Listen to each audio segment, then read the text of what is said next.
Lakshmi Srinivasa jewelleries proprietors Duggi Srinivasarao, Duggi Abhinay, IT hub ఎదురుగా Yellandu cross road, Khammam. తెలంగాణలో parliament ఎన్నికల పోలింగ్ ప్రారంభమైంది. ఉదయం 7 గంటల నుంచే పోలింగ్ ప్రారంభం కావడంతో తెలంగాణ వ్యాప్తంగా ఉన్న ఉమ్మడి కరీంనగర్, వరంగల్, ఖమ్మం, నల్గొండ జిల్లాలో ఓటర్లు ఓట్లు వేసేందుకు ప్రారంభించారు. ఒకవైపు ఎండలు కొంచెం మందగించడం, మరోవైపు వాతావరణం చల్లగా ఉండడంతో 7 గంటల నుంచే పోలింగ్ బూత్ల వద్ద ఓటర్ల హడావుడి. ముఖ్యంగా ఇటు కరీంనగర్ కానీ ఇటు ఖమ్మంలో కానీ చూస్తే ఓటర్ల కంటే ఎక్కువ యువ ఓటర్లు ఎక్కువగా కనిపించారు. ఈసారి ప్రత్యేకంగా యువ ఓటర్ల కోసం ప్రత్యేక పోలింగ్ బూత్లు ఏర్పాటు చేశారు. మరోవైపు మహిళలకి, దివ్యాంగులకు కూడా ప్రత్యేక ఓటింగ్ బూత్లు ఏర్పాటు చేయడం మాత్రం ఆసక్తి కలిగిస్తుంది. మరొకవైపు ఈ ఎన్నికలపై సర్వత్రా ఉత్కంఠ కనిపిస్తూ ఉంది. ఒకవైపు కాంగ్రెస్ పార్టీ, మరోవైపు బీజేపీ, ఇంకోవైపు బీఆర్ఎస్ ఎవరికి వారే గట్టి పట్టున్న ప్రాంతాలుగా ఉండడంతో గెలుపు కోసం ఆకర్షణ శ్రమించాయి. ఇటువంటి పరిస్థితుల్లో ఈ ముక్కున పోటీలో ఈరోజు జరిగే పోలింగ్ ప్రభావం ఏమాత్రం ఉంటుందనే అంశంపై మాత్రం ఇటు ఓటర్లను, అటు రాజకీయ పార్టీలను ఆసక్తి కలిగిస్తూ ఉంది. మధ్యాహ్నం 12 గంటలలోపు నమోదయ్యే పోలింగ్ పైనే రాజకీయ పార్టీని ఆశీర్వదిస్తున్నాయి. ఎందుకంటే 12 గంటల తర్వాత ఎండ తీవ్రత ఎక్కువ ఉండడంతో ఓటర్లు పెద్దగా పోలింగ్ కేంద్రాలకు వచ్చే అవకాశం కనిపించింది. అయితే ఈసారి ఎండ తీవ్రత దృష్ట్యా ప్రతిసారి 5 గంటలకి ముగిసే పోలింగ్ ప్రక్రియను ఈసారి 6 గంటల వరకు కూడా పొడిగించారు.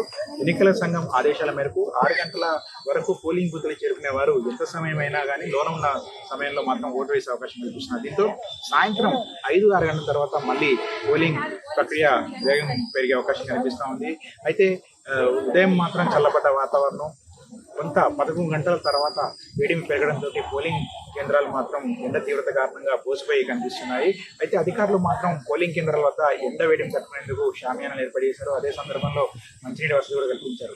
అయితే అసెంబ్లీ ఎన్నికల్లో కనిపించినంత వాడి వేడి పార్లమెంట్ ఎన్నికల ఓటింగ్ ప్రక్రియలో కనిపించలేదని చెప్పవచ్చు. అసెంబ్లీ ఎన్నికల సమయంలో ఉదయం 7 గంటలకే స్వచ్ఛందంగా ఓటు వేసేందుకు వచ్చిన ఓటర్లు పార్లమెంట్ ఎన్నికల్లో మాత్రం ఓటు వేసేందుకు కాస్తంత నిరాసక్తత ప్రదర్శించడం కనిపిస్తూ ఉంది.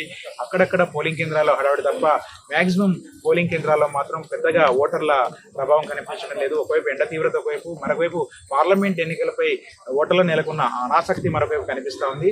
ఓటర్లను ప్రభావితం చేసేందుకు ఎన్నికల కమిషన్ కానీ అధికారులు కానీ విశ్వ ప్రయత్నాలు చేసినప్పటికీ కూడా ప్రస్తుతం సాగుతున్న పరిస్థితి చూస్తుంటే మాత్రం పోలింగ్ కాస్త మందకొడిగా సాగుతున్నట్టు కనిపిస్తూ ఉంది. ఇటు కరీంనగర్లో బీజేపీ అభ్యర్థి బండి సంజయ్ ఉండడం, ఆయనకి గట్టిగా కాంగ్రెస్ పార్టీ నుంచి పోటీ ఎదురవుతుండడం, మరొకవైపు వరంగల్లో కడియం కావ్య కాంగ్రెస్ నుంచి పోటీ చేయడం, ఆమెకు ఇటుగా బీఆర్ఎస్ నుంచి బీజేపీకి వచ్చిన ఆరూరు రమేష్ బరిలో ఉండడం, ఖమ్మంలో ఒకవైపు పొంగులేటి శ్రీనివాస్ రెడ్డి మంత్రిగా ఉన్నారు, ఆయన వియంకుడు రామసాహెం రఘురాం రెడ్డి బరిలో ఉన్నారు, ఆయనకి ధీటుగా ఇటు బీఆర్ఎస్ నుంచి సిట్టింగ్ ఎంపీ నామనాగేస్తున్నారు. ఇటువంటి పరిస్థితుల్లో హోరాహోరీగా కరీంనగర్, ఖమ్మం, వరంగల్, నల్గొండ జిల్లాలో పోరు సాగుతూ ఉంది.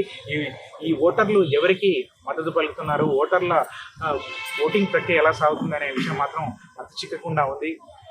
ఉదయం 7 గంటల నుంచి 8 గంటల వరకు వేగంగా సాగిన పోలింగ్ ప్రక్రియ 8 గంటల తర్వాత పూర్తిగా మందగించడం కనిపిస్తూ ఉంది.